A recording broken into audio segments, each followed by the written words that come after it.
Hey guys, welcome back to my channel. If this is your first video, hi, I'm Alaina, and this is The Organized Money, where we talk about planning life and managing money. Today's video is part 2 on our 7 habits that are keeping you poor. So if you missed the first video, make sure that you check that one out first, and then we are going to get into 7 more habits that are keeping you poor. Habit number 1 is not planning ahead. This is a habit that most people don't associate with money, but it is the strong core belief of my overall business. In my studies, I have realized that when people don't plan ahead, their money is greatly affected. You end up spending more, saving less, and having way more debt. Planning allows you to do research. Planning allows you to list out things, the pros and cons, and it gives you the benefit of time. When you don't plan ahead, you usually make rash decisions, end up paying more in interest, and are pushed into financial obligations that usually you can't afford. It's so much easier on you if you are able to plan your life accordingly. If you have no idea where to start, then I have an entire playlist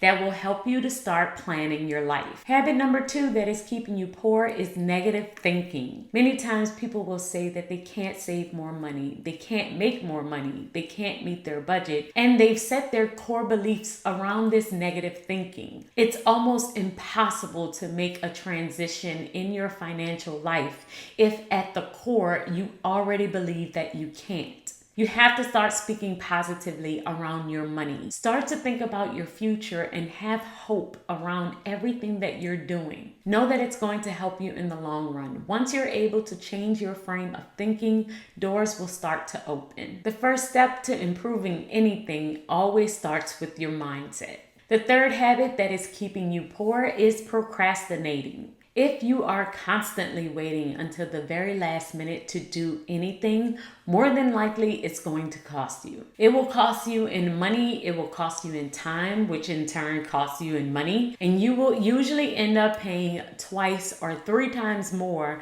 because you waited so late. And this is usually true in any area because more than likely you haven't planned ahead, which means now you have to impulsively hurry up and do something because you procrastinated. And if you struggle with procrastination, one of the things that I like to do when I know it's something that I definitely don't want to do is write down a bunch of little steps that will help me achieve that particular goal. When I was writing my book, the very first thing that I did was write the outline because the outline didn't seem as big of a goal as the entire book. After I wrote the outline, then I would give myself much smaller goals every single day to achieve that big goal of writing the book. So I would say today I'm going to type up 3 pages of the first point of my outline. Tomorrow I'll do another 3 pages, and then the next day another 3 pages. Once the habit kicked in of me just typing out 3 to 5 pages, it became 10 pages, then 20. In about 3 months, I had the entire book done because it's much easier to get yourself to do something that you consider really small. So typing up 1 page didn't seem as bad as typing out a 80, 100 page book,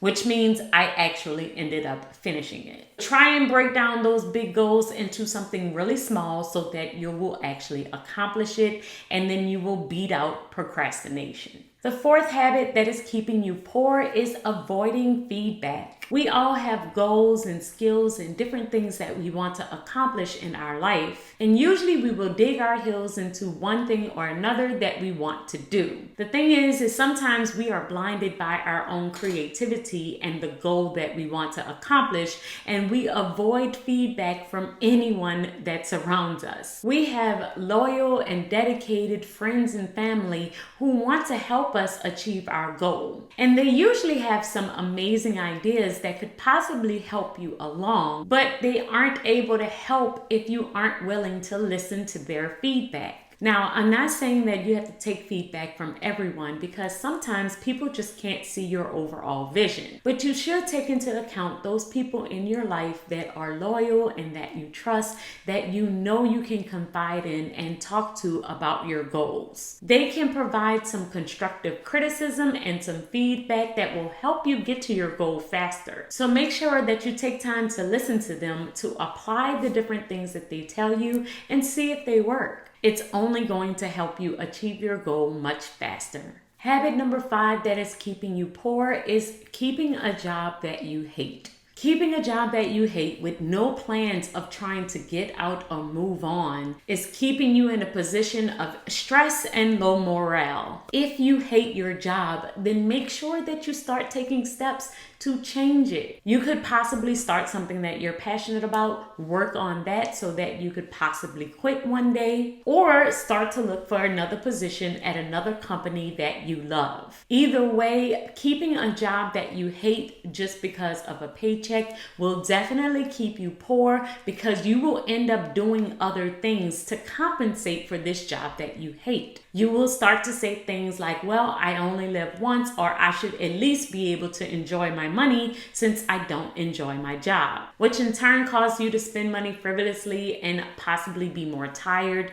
not wanting to do anything because it takes so much more energy to go to a job that you hate. So if you hate your job, make sure that you start to take the steps. Look at your resume, update it, see what you need to do in order to move on. Don't stay there for another 20 years. You only live once, and you want it to be a happy life. Habit number 6 that is keeping you poor is sticking to your comfort zone. Trying to remain comfortable all the time is definitely keeping you poor. Many times when I'm looking at someone's budget, I'm always giving them different things that they could do. Whenever I say, okay, well, maybe we could cook more or maybe we could spend less on shopping, their first response is, no, I love everything about my life and I don't want to change it. The issue is that when you stick to this comfort zone and you don't want to change anything about your life, you aren't able to add on things that could possibly help you in the future. Meaning that if you don't want to cut back even a little bit on your shopping habit,